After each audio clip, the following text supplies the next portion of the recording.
ವ್ಯಾಖ್ಯಾಮುದ್ರಾಂ ಕರಸರಸಿತಿ ಪುಸ್ತಕಂ ಶಂಖಚಕ್ರೆ ಬಿಭ್ರದ್ಭಿನ್ನಸ್ಫಟಿಕರುಚರೆ ಪುಂಡರೀಕೆ ನಿಷನ್ನಃ ಅಮ್ಲಾನಶ್ರೀರಮೃತವಿಶದೈರಂಶದುಪ್ಲಾವಯನ್ಮಾವಿರ್ಭೂಯಾತ್ ಅನಗಮಹಿಮಾ ಮಾನಸೇವಾಗಧೀಶಃ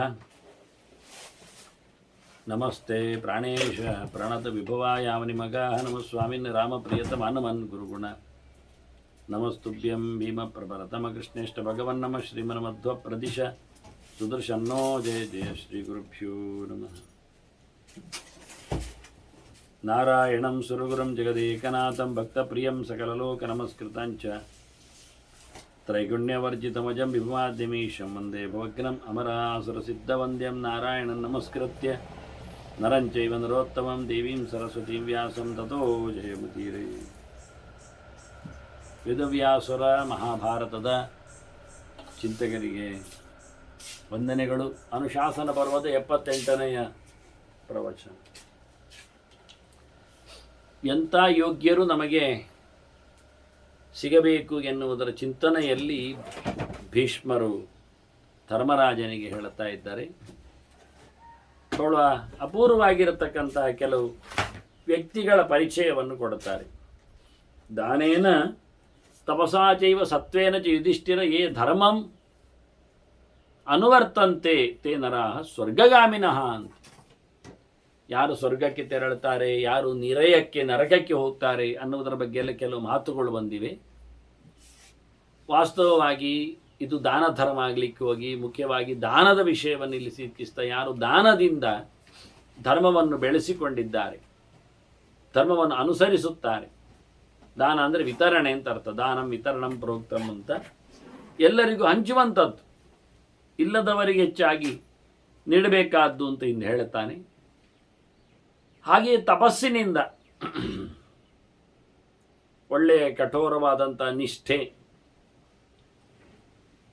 ಅದ್ಧೂರಿಯಾದಂತಹ ಕಾಯಿಕವಾದ ನಿಯಮಗಳ ಪಾಲನೆ, ಅದರ ಜೊತೆಯಲ್ಲಿ ಅಧ್ಯಯನ ಚಿಂತನೆ, ಇದನ್ನು ಯಾರು ಇಟ್ಟುಕೊಂಡು ಧರ್ಮವನ್ನು ಬೆಳೆಸಿಕೊಡ್ತಾರೋ, ಧರ್ಮಕ್ಕಾಗಿ ಮಾಡುವಂಥದ್ದು. ಇದು ಯಾರದ್ದೋ ವಿನಾಶಕ್ಕಾಗಿಯೋ ಯಾವುದೇ ಸ್ವಾರ್ಥಕ್ಕಾಗಿಯೋ ಅಲ್ಲದೆ, ಹಾಗೆ ಸತ್ವೇನ ಚ ತಮ್ಮ ಒಳ್ಳೆಯ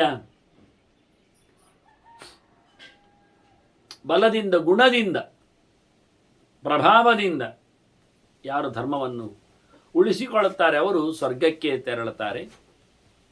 ಶುಶ್ರೂಷಾಭಿಃ ತಪೋಭಿಶ್ಚ ವಿದ್ಯಾಮಾದಾಯ ಭಾರತ ಯೇ ಪ್ರತಿಗ್ರಹ ನಿಸ್ನೇಹಾಃ ತೇ ನರಾಃ ಸ್ವರ್ಗಗಾಮಿನಃ. ತಗೊಳ್ಳುವುದಿಲ್ಲ ಯಾರತ್ತರವು, ಏನನ್ನು ಪಡೆಯುವುದಿಲ್ಲ. ಈ ನಮೂನೆ ಒಂದು ವಿಚಿತ್ರವಾಗಿರತಕ್ಕಂತಹ ಒಂದು ಅವರ ಪ್ರವೃತ್ತಿ. ಅದರಲ್ಲಿ ಯಾವುದೇ ಪ್ರಕಾರವಾದ ಅವರಿಗೆ ವ್ಯಾಮೋಹವೇ ಇಲ್ಲ, ಕಾಳಜಿಯಲ್ಲ, ಮುರ್ತುವರ್ಜಿಯೇ ಇಲ್ಲ, ಸಂಬಂಧವೇ ಇಲ್ಲ. ಸಹಜವಾದ ಒಂದು ಪ್ರವೃತ್ತಿ, ಎಂಥದ್ದು ಬೇಡ. ಇಷ್ಟಾಗಿ ಜ್ಞಾನವನ್ನು ಸಂಪಾದನೆ ಮಾಡಿದ್ದಾನೆ, ತಪಸ್ಸನ್ನು ನಡೆಸಿಕೊಡುತ್ತಾನೆ, ಜನರ ಸೇವೆಯಲ್ಲಿ ನಿಂತಿದ್ದಾನೆ, ಒಳ್ಳೆ ಅಧ್ಯಯನವೂ ಉಂಟವನಲ್ಲಿ. ಹೀಗಿದ್ದರೂ ಎಂಥದ್ದು ಬೇಡ ಅಂತ. ಈಗ ಕೆಲವರಿಗೆ ಏನಿಲ್ಲದಿದ್ದರೆ ಮುಜುಗರ ಆಗು. ನಾನೆಂಥದಕ್ಕೆ ತಗೊಳ್ಳೋದು, ನನ್ನಲ್ಲಿ ಎಂಥ ಸಾಧನೆ ಉಂಟು, ನಾನೆಂಥ ತಪಸ್ಸು ಮಾಡ್ತೇನೆ, ನಾನೆಂಥ ನಿಯಮ ನಡೆಸ್ತೇನೆ, ನಾನೆಂಥ ಓದಿಕೊಂಡಿದ್ದೇನೆ, ನಾನು ಎಂಥದಕ್ಕೆ ಬರ್ತೇನೆ, ನಾನು ಎಲ್ಲಿ ಸರ್ವೀಸ್ ಮಾಡ್ತೇನೆ ಅಂತ. ಇದೆಲ್ಲ ಮಾಡಿಯೂ ಏನನ್ನು ಪಡೆಯುವುದಿಲ್ಲ. ಬೇಡ, ದೇವರಿಷ್ಟ ಆಗಲಿ, ಇಷ್ಟೇ. ಈ ನಮೂನೆ ಪ್ರತಿಗ್ರಹದಿಂದ ಹಿಂದಕ್ಕೆ ನಿಲ್ಲತಕ್ಕಂಥ ವ್ಯಕ್ತಿಗಳು ಸಿಗುವುದು ಬಹಳ ಅಪರೂಪ, ವಿರಳ. ಇವರು ಸ್ವರ್ಗಕ್ಕೆ ಸೇರುತ್ತಾರೆ. ಭಯಾತ್ ಪಾಪಾತ್ ತಥಾ ಬಾಧಾತ್ ದಾರಿದ್ರ್ಯಾತ್ ವ್ಯಾಧಿ ದರ್ಶನಾತ್ ತತ್ಕೃತೆ ಧನಮೀಪ್ಸಂತೆ. ಮತ್ತು ದುಡ್ಡು ಯಾಕೆ ಬೇಕು ಗೊತ್ತುಂಟ? ದುಡ್ಡು ಕೈ ಹಿಡಿಬೇಕು ಯಾವಾಗ?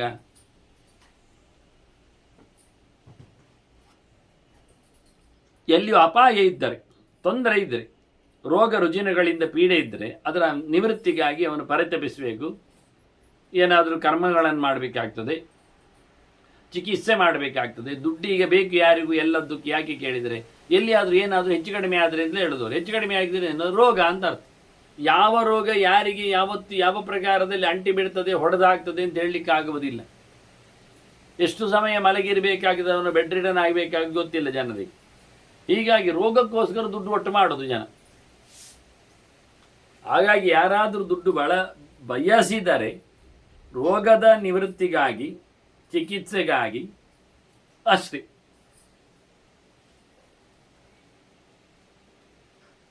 ಅದರವರ ಬಜೆಟಲ್ಲಿ ಬಂದಿರುವುದಿಲ್ಲ. ಆದ್ದರಿಂದ ಕೈ ಜೋಡಿಸುವವನು, ಕೈ ಹಿಡಿಯುವವನು ಒಂದೊಮ್ಮೆ ರೋಗವನ್ನು ಪರಿಹಾರ ಮಾಡಿಕೊಳ್ಳಿಕ್ಕೆ, ಅಥವಾ ದಾರಿದ್ರ್ಯ, ಅವನಿಗೆ ದುಡ್ಡಿಲ್ಲ, ಬಡತನ ಇದೆ, ಬದುಕಲಿಕ್ಕೆ ಕಷ್ಟ ಆಗ್ತಾ ಇದೆ ಅಂಥವರು ತಗೊಳ್ತಾರೆ. ಆಗ ನಾಚಿಕೆ ಪ್ರಶ್ನೆ ಇಲ್ಲ. ಬಾಧಾತ್, ಏನೋ ಅವರಿಗೆ ಬಾಧೆ ಇದೆ, ಬಾಧೆ ನಿವೃತ್ತಿ ಆಗಬೇಕು, ತೊಂದರೆ ಇದೆ, ಅದನ್ನು ಕಳ್ಕೊಳ್ಳಬೇಕು, ಅವರಿಗೆ ಸಮಸ್ಯೆ ಇದೆ, ಅದಕ್ಕೆ ಬೇಕು. ಇಲ್ಲ ಮತ್ತು ಒಂದು ಅಂತ ಕೇಳಿದರೆ ಭಯಾತ್ ಪಾಪಾತ್, ಯಾವುದೋ ಹೆದರಿಕೆಯಿಂದ ಅವರು ಅದರ ಶಾಂತಿಗಾಗಿ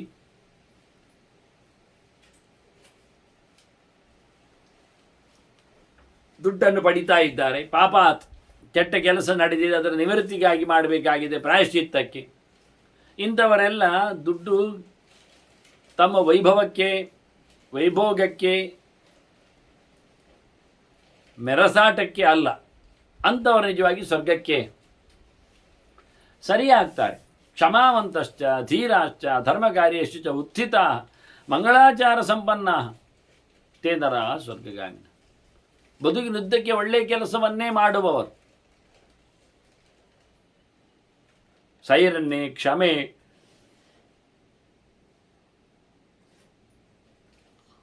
ಸಹನೆಯೆಲ್ಲ ಉಳ್ಳವರು, ಮತ್ತೆ ಧರ್ಮ ಕರ್ಮದಲ್ಲಿ ನಿರಂತರವಾಗಿ ಎಚ್ಚರ ಉಳ್ಳವರು, ಇಂಥವರು ಸ್ವರ್ಗಕ್ಕೆ ಸೇರುತ್ತಾರೆ. ನಿವೃತ್ತಾಃ ಮಧುಮಾಂಸೇಭ್ಯ ಪರದಾರೇಭ್ಯವಶ್ಚ ನಿವೃತ್ತಾಶ್ಚೈವ ಮದ್ಯೇಭ್ಯ. ಮದ್ಯಪಾನ ಇಲ್ಲ, ಮಾಂಸ ತಿನ್ನುವುದಿಲ್ಲ, ಮಧು ಅಂತ ಉಂಟಲ್ಲ, ಈಗ ತಿಂತಾರಲ್ಲ ಬಾಯೊಳಗೆ, ಅದು ಹೆಸರಿನದು, ಅಂಥದ್ದು ಗುಡ್ ಕಾಂತಿಟ್ಕೊಳ್ಳಿ, ದುರ್ವ್ಯಸನದಲ್ಲಿ ಸೇರ್ತದೆ. ಅದು ಯಾವುದು ಯಾರಲ್ಲಿ ಇಲ್ಲವೋ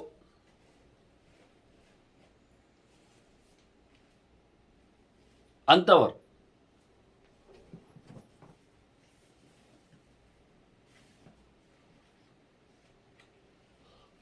ಪರದಾರ ವಿಷಯದಲ್ಲಿಯೂ ನಿರಾಸಕ್ತರು ಯಾರಿರ್ತಾರೆ ಅಂತ ನಿವೃತ್ತಿಯನ್ನು ಪಡೆದವರು, ಅದನ್ನು ನಡೆಸಿಕೊಡದವರು, ಅವರು ಸ್ವರ್ಗಕ್ಕೆ ಯೋಗ್ಯರಾಗ್ತಾರೆ. ಆಶ್ರಮಾಣಾಂಚ ಕರ್ತಾರ ಕುಲಾನಾಂಚೈವ ಭಾರತ ದೇಶಾನಾಂ ನಗರಾಣಾಂಚ. ಕೆಲವರು ಊರನ್ನೇ ಕಟ್ಟುತ್ತಾರೆ, ದೇಶವನ್ನೇ ನಡೆಸ್ತಾರೆ, ಇನ್ನು ವಂಶವನ್ನು ಬೆಳೆಸ್ತಾರೆ, ಆಶ್ರಮಗಳನ್ನು ನಿರ್ಮಿಸ್ತಾರೆ. ಇವರೆಲ್ಲರೂ ಸ್ವರ್ಗಕ್ಕೆ ಸೇರುವವರು. ಅವರಿಗೆ ಬಂದ ಜನರಿಗೆ ಉಪಯೋಗ ಆಗಲಿ ಅನ್ನತಕ್ಕಂಥ ಎಚ್ಚರ ಇದೆ. ಅವರೇನಲ್ಲಿ ಇರುವುದೂ ಇಲ್ಲ.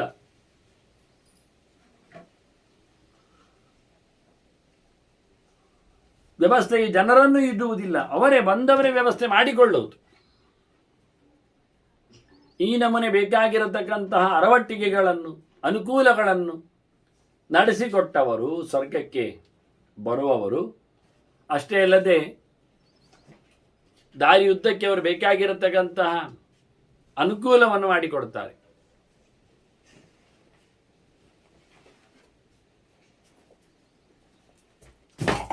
ಬಹಳ ಅದ್ಧೂರಿಯಾಗಿರತಕ್ಕಂತಹ ಆವಾಸಗಳು ಅಂದರೆ ಮನೆಗಳು ಮತ್ತು ಉದ್ಯಾನಗಳು, ಹೂದೋಟಗಳು, ಬಾವಿ, ತೋಟ, ಇನ್ನು ಹೇಳುವುದಾದರೆ ಸಭೆ, ಮಂಟಪ, ಇಳಿಬಾವಿಗಳು, ಛತ್ರಗಳು, ಪಾಗಾರಗಳು ಅಂದರೆ ತಡೆಗೋಡೆಗಳು, ಇವನ್ನೆಲ್ಲ ಯಾರು ನಿಜವಾಗಿ ನಡೆಸಿಕೊಡ್ತಾನೆ, ಮಾಡಿರ್ತಾನೆ, ಕಟ್ಟಿಸಿರ್ತಾನೆ,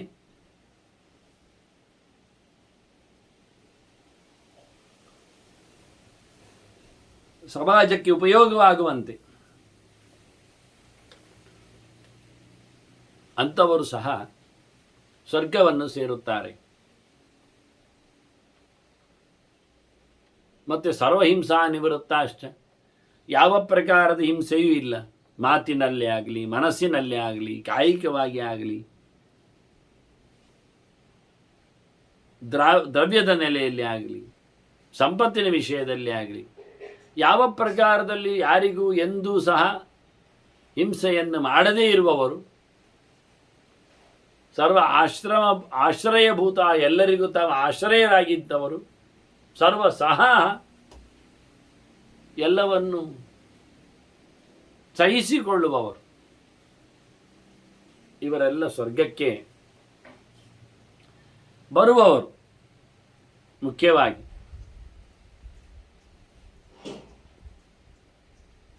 ಅದರಂತೆ ಗದ್ದೆಗಳ ಮತ್ತು ಲಾಕರ್ಸ್ ಎಲ್ಲ ಇದ್ದಾಗೆ, ವಸತೀನಾಂಚ ಕ್ಷೇತ್ರಾಣಂ ದಾತಾರ,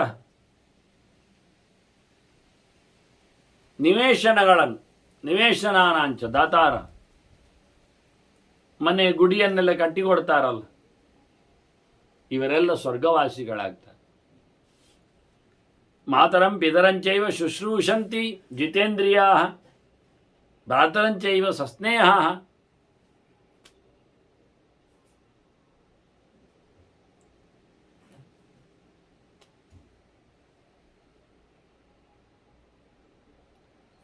ಹಿಂದೆ ಬಂದಿತ್ತು ಸಂಪತ್ತು ಯಾವುದಕ್ಕಾಗಿ ಇರಬೇಕು ಅಂತ, ತಂದೆ ತಾಯಿಗಳ ಸೇವೆಗಾಗಿ, ಅವರ ಸಾಕುವಿಕೆಗಾಗಿ, ಜೀವನಕ್ಕಾಗಿ.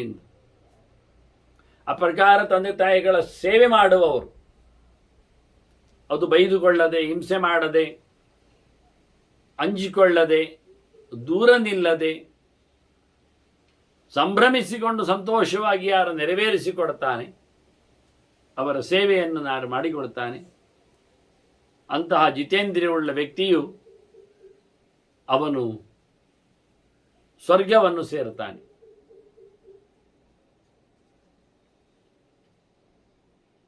ಅದರಂತೆ ತಂದೆ ತಾಯಿಗಳಂತೆ, ಬಂಧುಗಳಂತೆ, ಮುಖ್ಯವಾಗಿ ಅಣ್ಣಂದಿರನ್ನು ಸಹ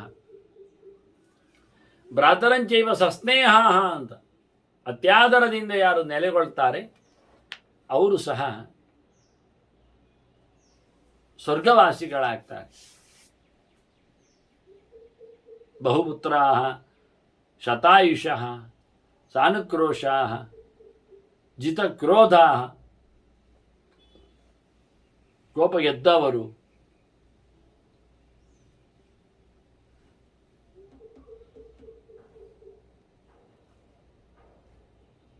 ನೂರಾರು ವರ್ಷ ಬದುಕುವವರು, ಬಹಳ ಮಕ್ಕಳುಳ್ಳವರು, ಇವರೆಲ್ಲ ಸಂಸಾರದಲ್ಲಿ ಬಹಳಷ್ಟು ಗಟ್ಟಿಮುಟ್ಟಿನ ಅರ್ಥವನ್ನು ಪಡೆದವರು ಅಂತ ಅರ್ಥ.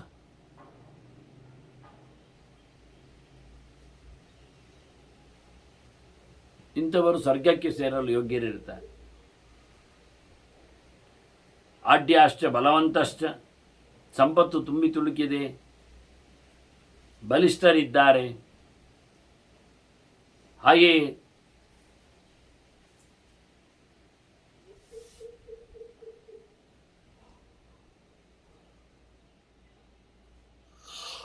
ಯೌವನಸ್ಥಾಶ್ಚ, ಭಾರತ ಸಹಜವಾದ ಯುವಕರಾಗಿ ಯೌವನದಲ್ಲಿ ತುಂಬಿದ್ದಾರೆ. ಇಷ್ಟಿದ್ದು ಜೇವೇ ಜಿತೇಂದ್ರಿಯ, ತಮ್ಮ ಇಂದ್ರಿಯಗಳನ್ನು ಅವರು ಗೆದ್ದಿದ್ದರೆ, ಸಂಪತ್ತಿದೆ, ಬಲ ಇದೆ ಅಂದುಕೊಂಡು ಯೌವನದಲ್ಲಿದ್ದೇವೆ ಅಂತ ಮದದಿಂದ ಸೊಕ್ಕಿ ನಡೆದರೆ ಅಂಥವರು ನರಕಕ್ಕೆ ಹೋಗ್ತಾರೆ. ಅದನ್ನೇ ಇವರು ಅದುಮಿ ಗೆದ್ದಿದ್ದರೆ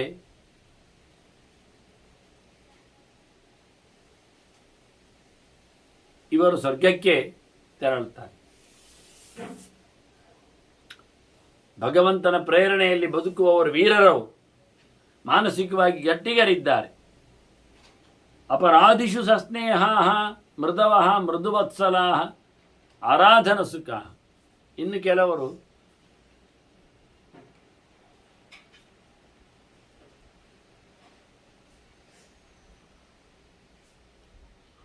ನಿಂದೆ ಬೈಯುವುದು ಇಲ್ಲ, ಆದರೆ ಹೊಗಳುವುದಂತೂ ಇಲ್ಲವೇ ಇಲ್ಲ, ತಟಸ್ಥರಾಗಿ ಬಿಡುತ್ತಾರೆ. ನಡುವೆ ಅವರ ಸ್ಥಾನಮಾನವನ್ನು ಕಲ್ಪಿಸ್ತಾರೆ, ತೋರಿಸ್ತಾರೆ. ಇಂಥವರೊಂದು ಪಂಗಡ. ಅಂಥವರು ಅಪರಾಧಿಗಳಲ್ಲಿಯೂ ಸಹ ಅವರು ಪ್ರೀತಿಯನ್ನು ತೋರಿಸ್ತಾರೆ, ಅಪರಾಧ ಬುದ್ಧಿಯನ್ನು ತೋರಿಸುವುದಿಲ್ಲ. ಅಪರಾಧಿಷು ಸಸ್ನೇಹ, ಅನ್ಯಾಯ ಮಾಡಿದವನ ಮೇಲೂ ಪ್ರೀತಿಯನ್ನು ಉಲ್ಲೇಖ ಮಾಡುವವ,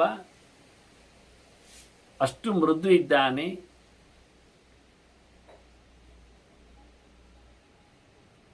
ಮೃದುತನವನ್ನು ಇಷ್ಟಪಡ್ತಾನವ.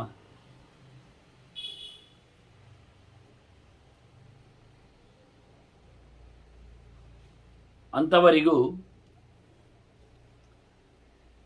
ಅವರು ಮತ್ತೊಬ್ಬರ ಸೇವೆ ಮಾಡುವುದರಲ್ಲೇ ಸಂಪತ್ತನ್ನು ಸುಖವನ್ನು ಪಡೆಯುವವರಾದ್ದರಿಂದ ಅವರು ಸ್ವರ್ಗವನ್ನು ಪಡಿತಾರೆ.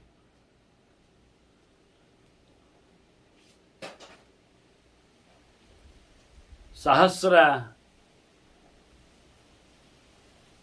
ಪರಿವೇಷ್ಟಾರಹ, 1000 ಜನರಿಗೆ ಊಟ ಹಾಕುವವರು.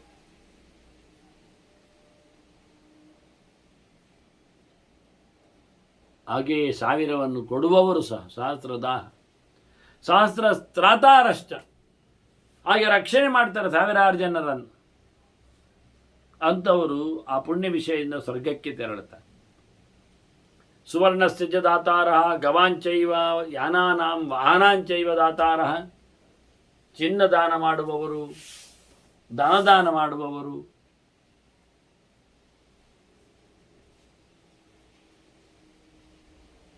ಮತ್ತು ವಿಶೇಷವಾಗಿ ಇತರ ಸೊತ್ತುಗಳ, ವಾಹನಗಳ,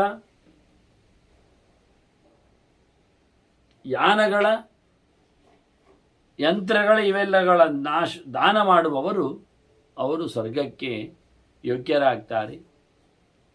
ವೈವಾಹಿಕಾನಾಂ ದ್ರವ್ಯಾಣಾಂ ಪ್ರೇಷ್ಯಾಣಾಂಚೈವ ಭಾರತ. ಇನ್ನು ಮುಂದಕ್ಕೆ ಹೋದರೆ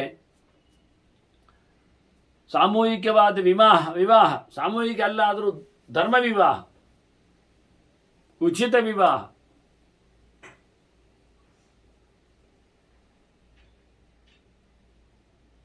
ತಾನಾಗಿಯೇ ಬಂದು ಸಿಗುವ ಹುಡುಗಿಯ ಮುಂದೆ ನಿಂತು ಆಯ್ತು ಅಂತ ಮಾತಾಡಿಕೊಂಡು ಅಲ್ಲಿಯೇ ಸೆಟ್ಲ್ ಆಗುವ ಹಾಗೆ. ಇದೆಲ್ಲ ಮುಂದೆ ಇವತ್ತು ಆಗ್ತಾ ಇರುವಂಥ ಪರಿಸ್ಥಿತಿಗಳು. ಇಂಥ ಸಂದರ್ಭದಲ್ಲಿ ಅವರಿಗೆ ಬೇಕಾಗಿರ್ತಕ್ಕ ಮದುವೆಯ ವಸ್ತುಗಳನ್ನು ನಾವು ದಾನ ಮಾಡಬೇಕು. ಖಾಲಿ ಬಟ್ಟೆ ಬರೆಗಳು ಮಾತ್ರ ಅಲ್ಲ, ಬಂಗಾರ ಬಳೆಗಳು ಅಷ್ಟೇ ಅಲ್ಲ, ಅವರ ವರ್ಷಕ್ಕೆ ಬದುಕಲು ಬೇಕಾದ ಸೊತ್ತುಗಳನ್ನು, ಸಂಪತ್ತುಗಳನ್ನು ಕರುಣಿಸಬೇಕು.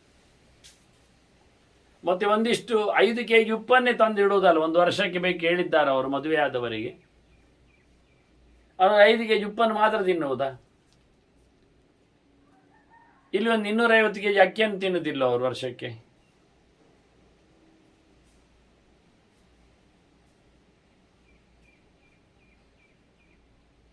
ಹಾಗೆ ಒಂದು ವರ್ಷಕ್ಕೆ ಬೇಕಾಗಿರತಕ್ಕಂಥ ಬದುಕಿನಲ್ಲಿ ಬೇಕಾದ ಸೊತ್ತು ಸಂಪತ್ತುಗಳು ಬೇಡವಾ? ಇಂಥದ್ದೆಲ್ಲ ಬೇಡದಿದ್ದದ್ದನ್ನು ಮಾತ್ರ ಕೊಟ್ಟು ರಾಶಿ ಹಾಕುವುದಾ? ಅದು ವೈವಾಹಿಕಾನಾಂ ದ್ರವ್ಯಾಣಾಂ ಪ್ರೇಷ್ಯಾಣಾಂಚ, ಕೆಲಸದವರನ್ನು ಕೊಡಬೇಕು. ಮನೆ ಮಂದಿಯ ಆಳುಕಾಳುಗಳು,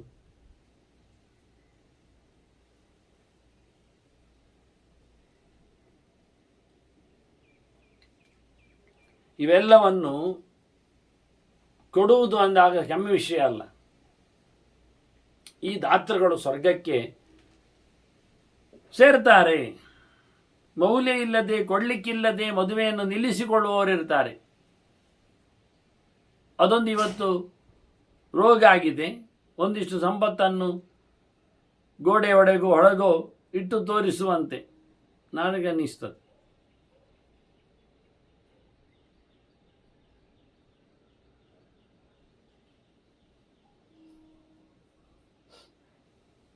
ಅದರಂತೆ ರಸಾನಾಂಚಾತ ಬೀಜಾನಾಂ ಧಾನ್ಯಾನಾಂಚ ಯುಧಿಷ್ಠಿರ, ದಾನ ಮಾಡುವಾಗ ರಸಗಳನ್ನು, ಧಾನ್ಯಗಳನ್ನು, ಬೀಜಗಳನ್ನೆಲ್ಲ ದಾನ ಮಾಡ್ತಾನೆ. ಅದು ಮಾಡಲಿಕ್ಕೆ ಸುಲಭ, ಸಿಗ್ತದಲ್ಲ. ಇವರು ಹೇಳ್ತಾರೆ ಭೀಷ್ಮರು, ಸ್ವಯಂ ಉತ್ಪಾದ್ಯ ದಾತಾರ, ತಾವೇ ನೆಟ್ಟು ಬೆಳೆಸಿ ಮರ ಮಾಡಿ ಕೊಡುವುದು. ನಿನ್ನೊಬ್ಬ ಹೇಳಿದ್ದ, ತಾವೇ ದನವನ್ನು ಸಾಕಿ ಅದರ ಹಾಲು ಕರೆದು ಆನಂತರ ಅದರ ಕರುವನ್ನು ಸಾಕಿ ಅದನ್ನು ದೊಡ್ಡದು ಮಾಡಿ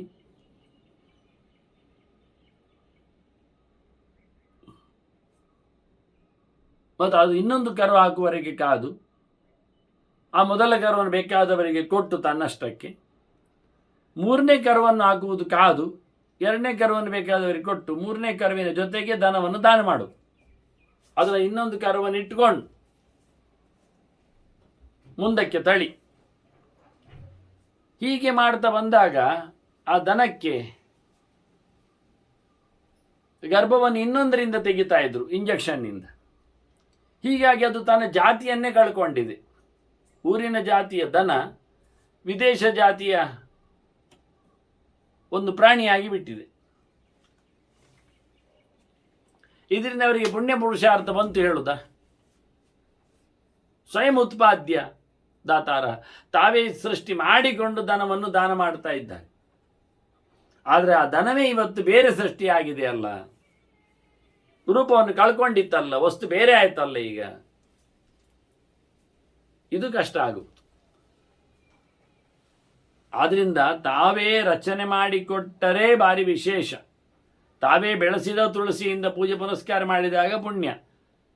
ತಾವೇ ನೀರಾಗಿ ಬೆಳೆಸಿ ಕೊಯ್ದಾಗ, ಅದು ಇನ್ನೊಬ್ಬರು ನೀರು ಹಾಕಿ ಕೊಯ್ಲಿಕ್ಕೆ ಬಂದರೆ ನಾವು ಅಸಡ್ಡೆಯಲ್ಲಿ ಕೊಯ್ತೇವೆ.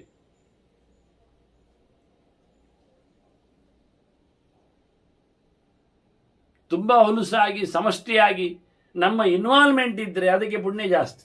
ಅದು ಸ್ವಯಂ ಉತ್ಪಾದ್ಯ ದಾತಾರ ಹೇಳಿತ್ತು.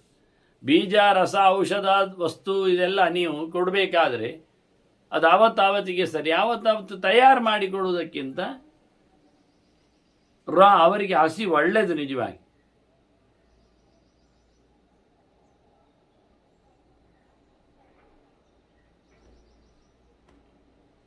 ಇಷ್ಟೆಲ್ಲ ತನ್ನ ಸ್ವಂತ ಶ್ರಮದಿಂದ ಕೊಡುವಾಗ ಮಾತ್ರವೇ ಅದಕ್ಕೆ ಬೆಲೆ ಅಂತ ಹೇಳಿದ ಭೀಷ್ಮರು. ದಾನದ ಬಗ್ಗೆ ಇರತಕ್ಕಂಥ ಔಚಿತ್ಯವನ್ನು ಇನ್ನೊಬ್ಬರ ಕಿಸೆಯಿಂದ ತೆಗೆದುಕೊಡುವುದು ಬಹಳ ಸುಲಭ.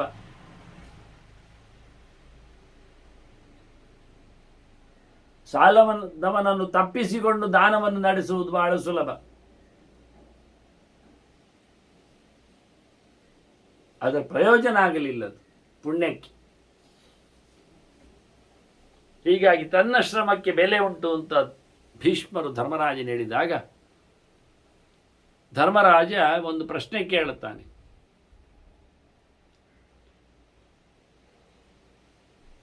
ಬ್ರಹ್ಮಹತ್ಯೆಯ ಬಗೆಗೆ ಕೆಲವು ಮಾತುಗಳು ಬೇಕು. ಒಬ್ಬ ಜ್ಞಾನಿಯನ್ನು ಹೊಡೆಯುವುದು, ಹತ್ಯೆಗೈಯುವುದು ಅಂದರೆ ಒಂದು ದೊಡ್ಡ ವಿಚಿತ್ರವಾದಂತಹ ತಪ್ಪಾಗ್ತದೆ.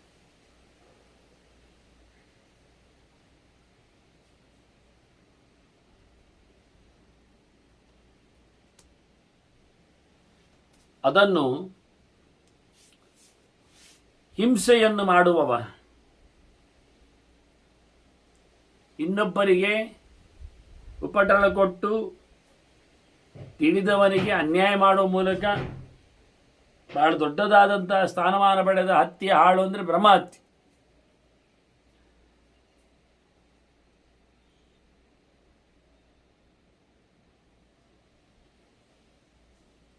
ಬ್ರಹ್ಮಜ್ಞರ, ತಿಳಿದವರ, ದೇವರ ಪ್ರಿಯ ವ್ಯಕ್ತಿಗಳ, ದೇವರನ್ನು ಪ್ರಿಯನನ್ನಾಗಿಸಿಕೊಂಡವರ, ವೇದಶಾಸ್ತ್ರಗಳನ್ನು ಅರಿತವರ, ನೋಡಲು ಹೊರಟವರ, ನೋಡಿಕೊಂಡವರ ಎಲ್ಲರ ಪ್ರಕಾರದಲ್ಲಿಯೂ ಸಾವು ನೋವುಗಳ ಸಂಭವಿಕೆ ಎನ್ನುವುದೇನರ್ಥದಲ್ಲಿ?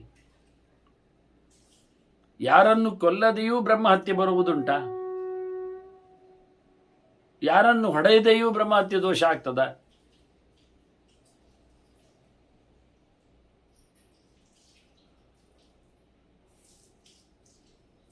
ಬಹಳ ದೊಡ್ಡದಾದ ದೋಷವನ್ನಾಗಿ ಗಮನಿಸಿದ ಬ್ರಹ್ಮಹತ್ಯೆ.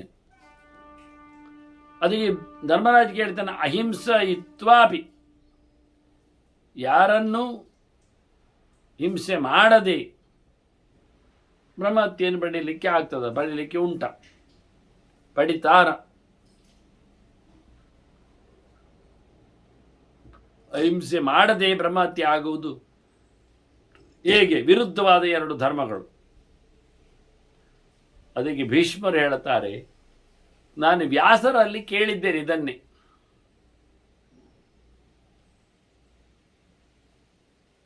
ನನಗೆ ವ್ಯಾಸರು ಇದರ ಉತ್ತರವನ್ನು ಕೊಟ್ಟಿದ್ದಾರೆ. ಏನೆಲ್ಲ ಮಾಡಿದರೆ ಬ್ರಹ್ಮಹತ್ಯೆ ಆಗ್ತದೆ ಅಂತ ಅವರದ್ದು ಪಟ್ಟಿ ಉಂಟು, ಲೆಕ್ಕ ಉಂಟು, ಕ್ರಮ ಉಂಟು. ಈಗ ಒಬ್ಬನನ್ನು ಬರಲಿಕ್ಕೆ ಹೇಳಿ ಊಟಕ್ಕೆ, ನಾವು ಅವನನ್ನು ತಿನ್ನಲಿಕ್ಕೆ ಅಂತ ಇಲ್ಲದೆ ಬಂದಿದ್ದಾನವ, ಪಾಪದವ, ಅವನಿಗೆ ಇಲ್ಲ ಫ್ರೇಮು ಸರಿಯಾಗಿ ಕೂತ್ಕೊಳ್ಳುವುದಿಲ್ಲ, ಬೇಡ ನೀನು ಊಟಕ್ಕೆ.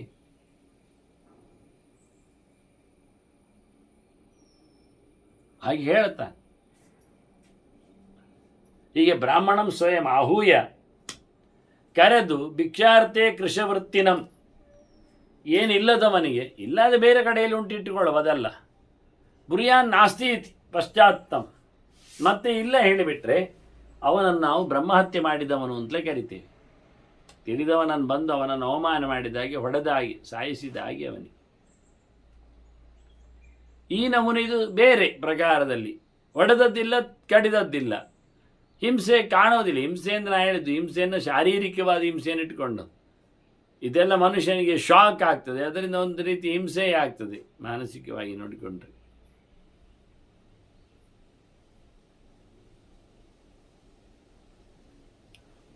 ಅದರಂತೆಯೇ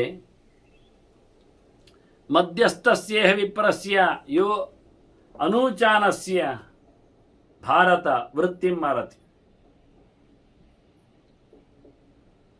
ನಿಜವಾಗಿ ಒಳ್ಳೆಯವನು, ಯಾರ ಪಕ್ಷಕ್ಕೂ ಇಲ್ಲ, ಮಧ್ಯಸ್ಥವ.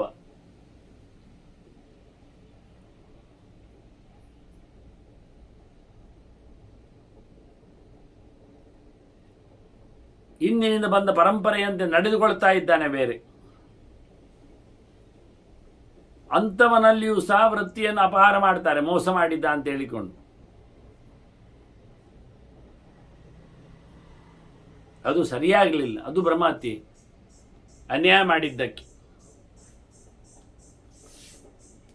ಅವನು ಯಾರ ಪಕ್ಷದಲ್ಲಿ ಇಲ್ಲ ಅಲ್ವಾ? ಇಲ್ಲಾದ್ರೆ ದೇಶಾಸೂಯದಿಂದ ಹೊಡೆದದ್ದು ಹೇಳ್ಬೋದಿತ್ತು, ಅದು ಇಲ್ಲ ಈಗ.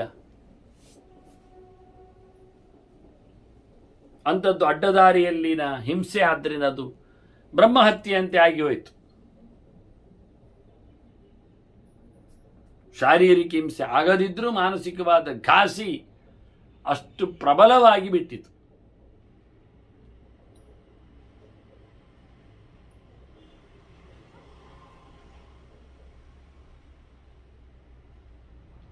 ದನ ಹಾಲಿಗಾಗಿ ಹೊರಟಿದೆ, ಅದಕ್ಕೆ ಬಾಯಾರಿಕೆ ಆಗಿದೆ. ಗೋಕುಲಸ್ಯ ತೃಷಾರ್ಥಸ್ಯ ಜಲಾರ್ಥಂ ಅಭಿಧಾವತಃ, ನೀರಿಗಾಗಿ ಓಡ್ತಾ ಇದ್ರೆ ಹೋಗ್ಲಿಕ್ಕೆ ಬಿಡುವುದಿಲ್ಲ. ಇವ ಅಡ್ಡಿ ಮಾಡಿದ್ದಾನೆ, ತಡೆ ಮಾಡ್ತಾ ಇದ್ದಾನೆ, ಹೋಗದಂತೆ ಓಡಿಸ್ತಾ ಇದ್ದಾನೆ ಆಚೆ ಬದಿ. ಉತ್ಪಾದಯಂತೀಯ ವಿಘ್ನಂ, ಅಂಥವನು ಬ್ರಹ್ಮಹತ್ಯೆ ಮಾಡಿದ್ದೆ ಅಂತಲೇ ಅರ್ಥ. ಯಾಕೆಂದರೆ ಅದು ಬ್ರಹ್ಮನ ಸೃಷ್ಟಿಯಲ್ಲೇ ಉಂಟದು. ಒಳಗೆ ದೇವರೇ ಇರಲಿಕ್ಕೆ ಹೋಗಿ ಅವರಿಗೆ ಅಪಚಾರ ಮಾಡಿದ್ದಕ್ಕೆ ಎಲ್ಲರೂ ತಿಂತಾರೆ, ತಿನ್ನಬೇಕಾಗ್ತದೆ.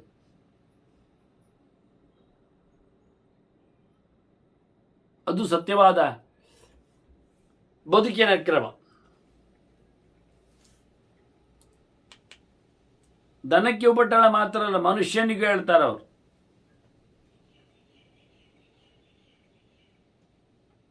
ಶಾಸ್ತ್ರವನ್ನು ನಿಂದೆ ಮಾಡುವ ಮೂಲಕ ಮನುಷ್ಯರನ್ನು ಲೇವಡಿ ಮಾಡಿದಾಗ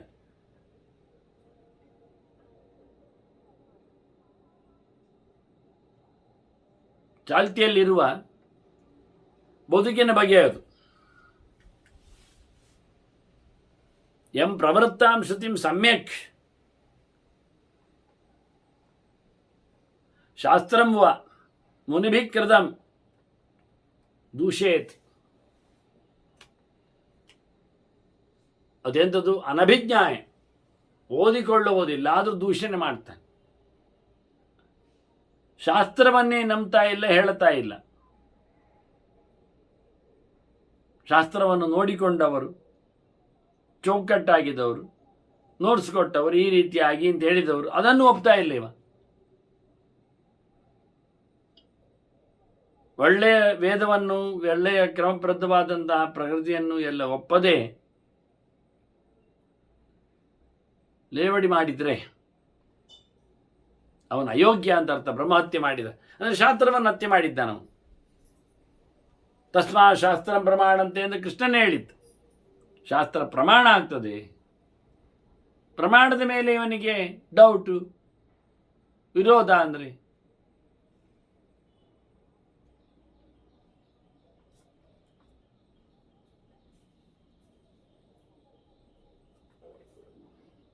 ಅದು ತಿಳಿದುಕೊಳ್ಳದೇ ಇದ್ದಾಗ ಅದನ್ನು ದೂರುವುದರಲ್ಲಿ ಅರ್ಥವೇ ಇಲ್ಲ. ತಿಳಿದಾಗ ತಪ್ಪರ್ಥ ಮಾಡಿಕೊಂಡದನ್ನು ನಿನ್ನೆ ಮಾಡಿದಾಗ ಆಗೋ ವಿಷಯವೇ ಬೇರೆ. ಹೌದಾ, ನನಗದು ಅರ್ಥ ಹಾಗಾಗಲಿಲ್ಲ, ಅದಾ ಪಾಠ ಇದಲ್ವಾ ಅಂತ ಹೇಳಿಕೊಂಡು ಪಾಠಾಂತರಕ್ಕೆ ಅರ್ಥಾಂತರಕ್ಕೆ ಮೌಲ್ಯವನ್ನು ಕೊಡುವಲ್ಲಿ ಸರಿ. ಅದು ಬಿಟ್ಟು ನೇರವಾಗಿ ಆಗದೇ ಇದ್ದವನು ಅಂತ ಹೇಳಿಕೊಳ್ಳೋದು, ಅದಕ್ಕೋಸ್ಕರ ಕಾಯಲಿಕ್ಕೆ ಉಂಟು. ಪದಾರ್ಥಗಳನ್ನು ತೆಗೆಯುವ ಮೂಲಕ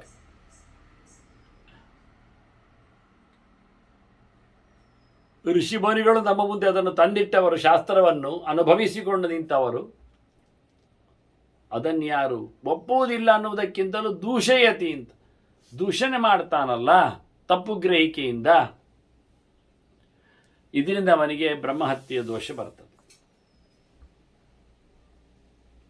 ಹೊಡೆಯದೆ ಬಡಿಯದೇನೆ ಸಂಪಾದನೆ ಮಾಡತಕ್ಕಂತಹ ಬ್ರಹ್ಮಹತ್ಯೆಯ ಮುಖಗಳಿವು ವಾಸ್ತವವಾಗಿ. ಮತ್ತೆ ಆತ್ಮಜಾಂ ರೂಪಸಂಪನ್ನಾಂ ಮಹತೀಂ ಸದೃಶೇ ವರೆ ನ ಪ್ರಯಚ್ಛತಿ ಯಃ ಕನ್ಯಾಂ.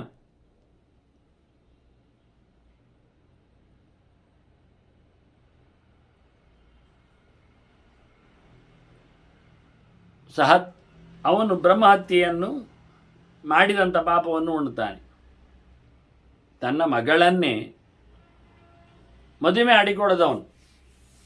ಅದಕ್ಕೆ ಯಾರು ಮದುವೆಗೆ ಬರುವುದಿಲ್ಲ ರೀ, ಯಾಕೆ ಅದರದ್ದು ಚಂದ ಇಲ್ಲ ಚೆಲುವು ಎಲ್ಲ. ಹಾಗಾದರೆ ಹಾಗೆ ಸೇರಿಸಿ, ಚೆಲುವು ಉಳ್ಳವಳನ್ನು ಸೇರಿಸಿ, ತನ್ನ ಮಗಳನ್ನು ಚೆಲುವು ಉಳ್ಳವರನ್ನು ಯೋಗ್ಯವಾದ ವರನಿಗೆ ಯಾರು ದಾನ ಮಾಡುವುದಿಲ್ಲ, ಕನ್ಯಾದಾನ ಮಾಡುವುದಿಲ್ಲ, ಅವನಿಗೆ ಬ್ರಹ್ಮಹತ್ಯೆ ಮಾಡಿದ ಪಾಪ ಬರ್ತದೆ.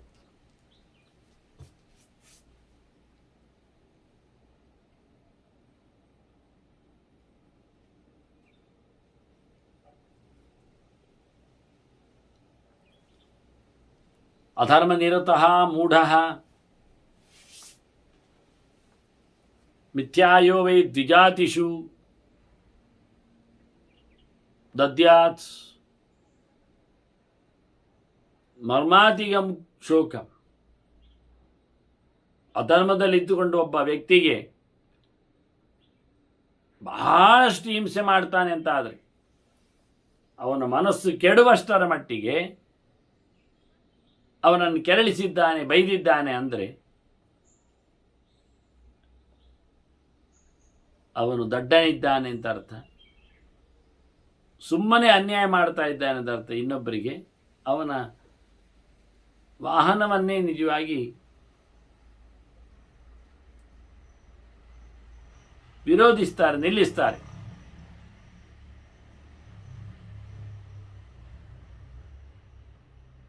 ಹಾಗಿಲ್ಲದೆ ಸರಿಯಾಗಿ ಒಂದೊಮ್ಮೆ ಇದ್ದಲ್ಲಿ ಆಗ್ತದೆ, ನಡೀತದೆ. ಇವ ಬಹಳ ವಿಚಿತ್ರವಾದ ದುಃಖವನ್ನು ಕೊಡ್ತಾ ಇದ್ದಾನೆ. ಸುಳ್ಳು ಅಪವಾದದಿಂದ ಅವನನ್ನು ಸತಾಯಿಸ್ತಾ ಇದ್ದಾನೆ.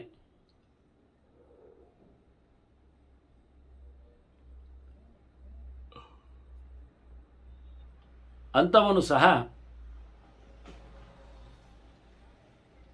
ಬ್ರಹ್ಮಹತ್ಯೆಯನ್ನು ಮಾಡಿದ ಪಾಪಕ್ಕೆ ಬಲಿಯಾಗ್ತಾನೆ. ಚಕ್ಷುಷಾ ವಿಪ್ರಹೀಣಸ್ಯ ಪಂಗುಲಸ್ಯ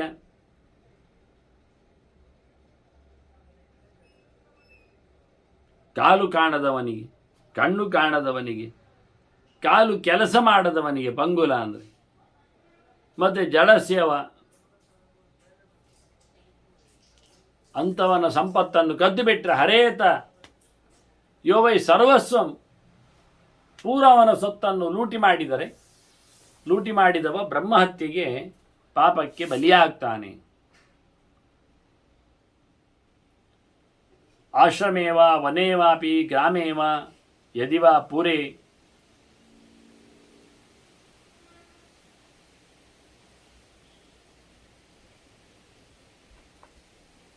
ಅಗ್ರಿಂ ಸಮಸ್ರಜೇತ್ ಮೋಹಾತ್, ಗೊತ್ತೇ ಇಲ್ಲದೆ ಬೆಂಕಿ ಹಾಕ್ಲಿ ಅವ, ಕಾಡಿಗೆ ಆಗಲಿ, ಊರಿಗೆ ಆಗಲಿ, ಪೊದೆಗೆ ಆಗಲಿ.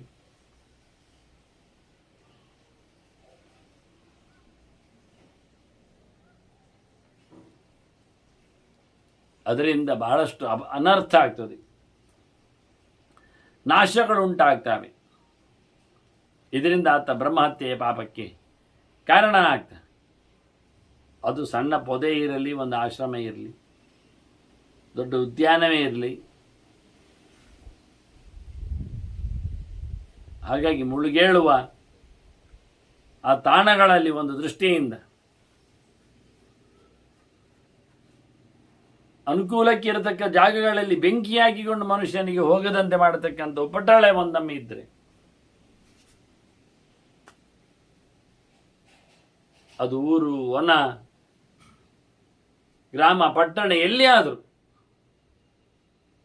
ಅಂಥವನು ಬ್ರಹ್ಮಹತ್ಯೆಯ ಪಾಪಕ್ಕೆ ಬಲಿಯಾಗ್ತಾನೆ ಅಂತೇಳಿ ಅನೇಕ ಬ್ರಹ್ಮಹತ್ಯೆಯ ಬದಲಾವಣೆಗಳು ತತ್ಸಮಾನವಾದ ಪಾಪಗಳಿಂದ ಕಾಡುವಂಥವುಗಳು ಅದರ ಅನೇಕ ವ್ಯಾಖ್ಯೆಗಳನ್ನು ಪ್ರತ್ಯೇಕವಾದ ಮುಖಗಳನ್ನು ಭೀಷ್ಮರು ಉಲ್ಲೇಖ ಮಾಡಿದರು.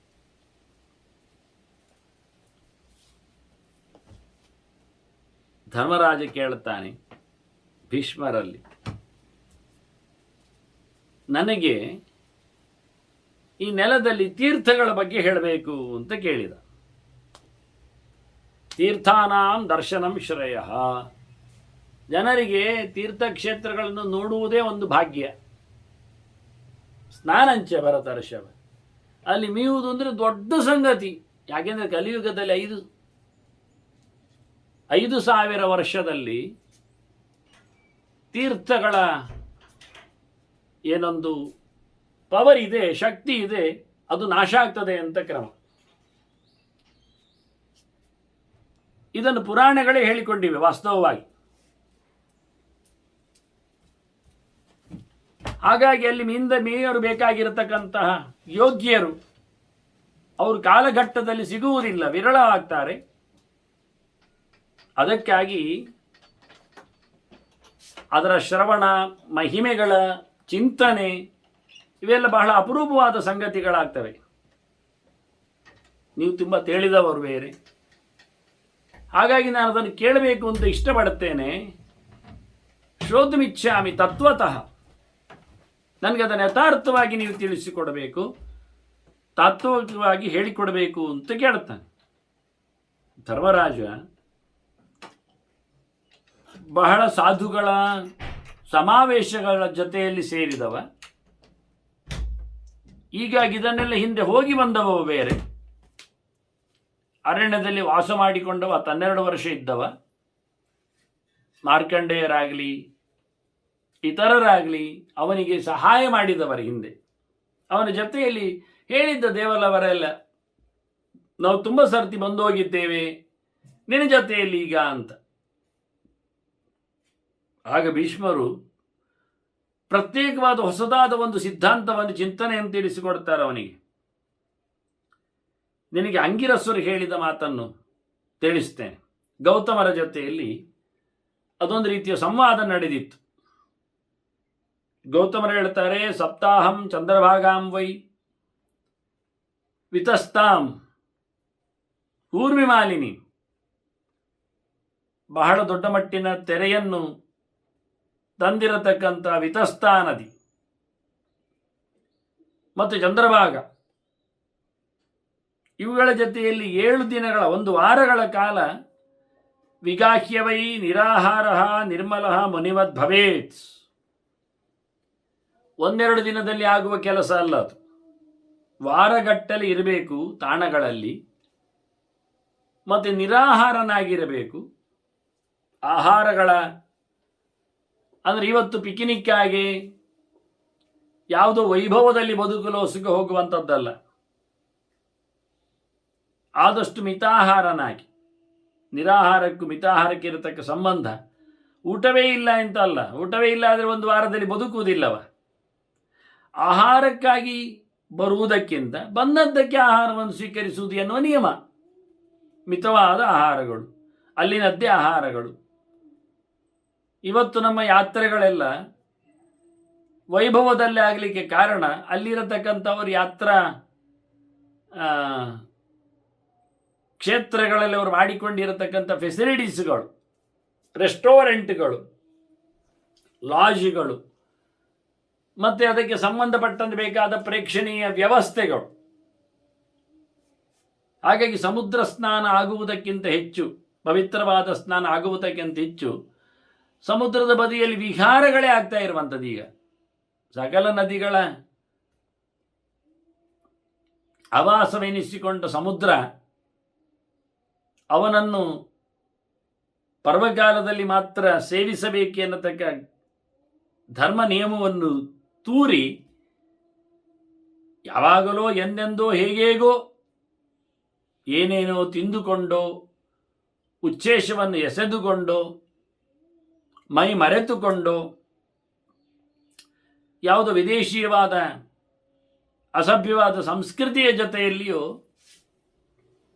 ಅದೊಂದು ಪವಿತ್ರವಾದ ಸ್ನಾನವೋ ಅದಕ್ಕೆ ಇವನು ಮೊದಲು ಹೇಳುವಾಗ ತೀರ್ಥಾನಂ ದರ್ಶನಂ ಶ್ರೇಯ ಅಂತಾನೆ.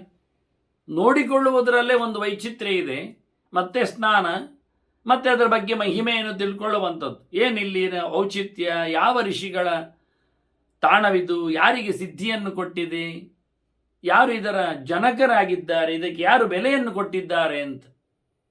ಹಾಗಾಗಿ 7 ದಿನದ ವಿತಸ್ತೆಯ ಸೇವೆ, ಚಂದ್ರಭಾಗೆಯ ಮುಳುಗು, ಅದಲ್ಲಿದ್ದುಕೊಂಡು ಅವನು ಮಾಡತಕ್ಕಂತಹ ಸಾಧನೆ ಅದು ಅವನನ್ನು ಶುದ್ಧಗೊಳಿಸ್ತದೆ. ಮುನಿಮದ್ಭವೇತ್ ಅಂತಾರೆ ಕೊನೆಗೆ. ಅವನು ಋಷಿಯಂತೆ ತಪಸ್ವಿಯಾಗಿ ಆಗ್ತಾನೆ. ಅವನು ಭಗವದ್ ದರ್ಶನಕ್ಕೆ ಪಾತ್ರನಾಗ್ತಾನೆ. ಮುಂದೆ ಹೇಳುವಾಗ ಕಾಶ್ಮೀರದ ಮಂಡಲದ ನದಿಗಳನ್ನೆಲ್ಲ ಉಲ್ಲೇಖ ಮಾಡ್ತಾರೆ. ಅದು ಭಾರತದ ತುತ್ತ ತುದಿಯಲ್ಲಿ ಇರತಕ್ಕ ಇವತ್ತಿನ ಭೌಗೋಳಿಕವಾದ ಚಿಂತನೆಯಲ್ಲಿ ಸಿಂಧು ಅದರ ಪಕ್ಕದ್ದು ನದಿ. ಇವನ್ನೆಲ್ಲ ಸೇವಿಸಿಕೊಂಡವರಿಗೆ ಅವರ ಯೋಗ್ಯತೆಯಂತೆ ಅವರು ಪಡೆಯಬೇಕಾಗಿರತಕ್ಕಂಥ ಚಾರಿತ್ರ್ಯ, ಶೀಲವಾನ್ ಸ್ವರ್ಗಮಾಪುನಿಯಾತ್ ಅಂತ ಫಲವನ್ನು ಹೇಳುತ್ತಾರೆ. ಅವನು ಶುದ್ಧನಾಗಿ ಆಚಾರವಂತನಾಗಿ ಸ್ವರ್ಗಕ್ಕೆ ತೆರಳುತ್ತಾನೆ. ಹಾಗೆ ಪುಷ್ಕರಂಚ ಪ್ರಭಾಸಂಚ, ಪುಷ್ಕರ ಕ್ಷೇತ್ರ ಅದೊಂದು ಹೊಸದಾದ ವಿಚಾರ. ಪುಷ್ಕರ ಅವನು ಕರ್ಮಾಭಿಮಾನಿ ಇದ್ದಾನೆ, ವರುಣನ ಪುತ್ರನಿದ್ದಾನೆ. ಹೀಗಾಗಿ ಕೆಲವೆಡೆ ವಿಶಿಷ್ಟವಾದಂತಹ ಯೋಗಗಳಲ್ಲಿ ಖಗೋಳಗಳ ಖಗ್ರಹಗಳ ಸಂಬಂಧಗಳಲ್ಲಿ ಆ ಯೋಗ ಉಂಟಾಗ್ತದೆ, ಪುಷ್ಕರ ಯೋಗ ಅಂತ. ಹಾಗೆ ಕರ್ಮಕ್ಕೆ ಪುಣ್ಯಪ್ರದವಾದ ಯೋಗ ಅದು ವರುಣನ ಮಗನಾಗಿ ನಿಂತದ್ರಿಂದ ಜಲಾಭಿಮಾನಿಯಾಗಿ ಜಲಕ್ಕೆ ಸಂಬಂಧಪಟ್ಟಂತೆ, ತೀರ್ಥಕ್ಕೆ ಸಂಬಂಧಪಟ್ಟಂತೆ ಪುಷ್ಟಿಕರವಾದ ಸಂಗತಿ ಅದು. ಅದರೊಟ್ಟಿಗೆ ಪ್ರಭಾಸ, ಚಂದ್ರ ಪ್ರಭಾವನ್ನು ಪಡೆದ ತಾಣ. ಆತನು ತನ್ನ ಕಲೆಯನ್ನು ಕಳ್ಕೊಂಡು ಮತ್ತೆ ಅಭಿವೃದ್ಧಿಯನ್ನು ಪಡೆದ ರೀತಿ ಅದು ಅವನಿಗೆ ಹೆಚ್ಚಿನ ಭಾಸ ಆಗಿಬಿಟ್ಟಿದೆ, ಪರಭಾಸ ಆಗಿದೆ. ಅದರೊಟ್ಟಿಗೆ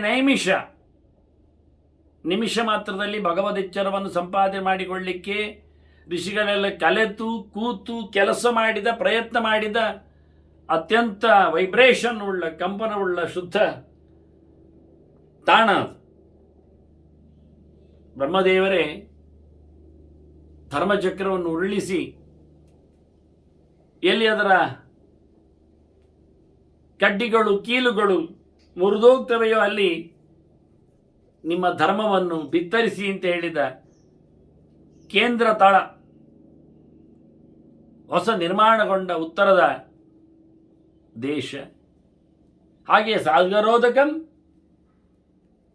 ಸಮುದ್ರದ ನೀರು. ದೈವಿಕಂ ಇಂದ್ರಭಾಗಂಚ, ಇಂದ್ರನೇ ತನ್ನ ಜಪವನ್ನು ತಪಸ್ಸನ್ನು ನಡೆಸಿದ ಜಾಗ ಅದು. ಅದರೊಟ್ಟಿಗೆ ಸ್ವರ್ಗಬಿಂದುಂಚ ವಿಗಾಹ್ಯಜ, ಇಂಥ ಕಡೆಯಲ್ಲೆಲ್ಲ ಮುಳುಗಿದವ ಮಿಂದವ ಅವನು ವಿಮಾನಸ್ಥನಾಗಿ ಅಪ್ಸರೋ ಗಣಸೇವಿತ ಅಂತ ಅದ್ದೂರಿಯಾದಂತಹ ಚಿಂತನೆಯಲ್ಲಿ ಸ್ವರ್ಗದ ಸುಖವನ್ನು ಅನುಭವಿಸಲಿದ್ದಾನೆ ಅನ್ನುವ ಅನೇಕ ತೀರ್ಥಕ್ಷೇತ್ರಗಳ ಬಗ್ಗೆ, ತೀರ್ಥ ಚಿಂತನೆಗಳ ಬಗ್ಗೆ, ಅನೇಕ ಆಯಾಮಗಳ ಬಗ್ಗೆ ಮೀಯುವುದು. ಅಲ್ಲಿನ ಕೆಮ್ಮಯಾನಿ ತೀರ್ಥ ಹೇಳಿದಾಗೆ ಅಲ್ಲಿನ ಸಾಧುಗಳ ದರ್ಶನದಿಂದ, ಹಿಂದಿನವರು ಮುಳುಗೆದ್ದು ಕೊಟ್ಟ ಪ್ರಭಾವಗಳಿಂದಾಗಿ ಆತನ ನಿರ್ಮಲೀಕರಣವನ್ನು ಚಿಂತನೆಯಲ್ಲಿ ತಂದು ಅಲ್ಲಿಂದ ಅವನು ಋಷಿಗಳ ಯೋಗ್ಯತೆಗೆ ಅನುಕೂಲನಾಗ್ತಾನೆ ಅಂತ ಇಂತಹ ಅನೇಕ ತೀರ್ಥಗಳ ಮಾತುಗಳು ಮುಂದಕ್ಕೆ ಭೀಷ್ಮರವರು ಹೇಳಿದ ಗೆರೆಗಳನ್ನು ನೆನಪಿಸಿಕೊಡ್ತಾರೆ ಧರ್ಮರಾಜನಿಗೆ. ಮತ್ತೆ ಸೇರಿದಾಗ ಕೇಳುವ ವಂದನೆಗಳೊಂದಿಗೆ ಶ್ರೀಕೃಷ್ಣಾರ್ಪಣಮಸ್ತು. ನಾರಾಯಣ ನಾರಾಯಣ ನಾರಾಯಣ.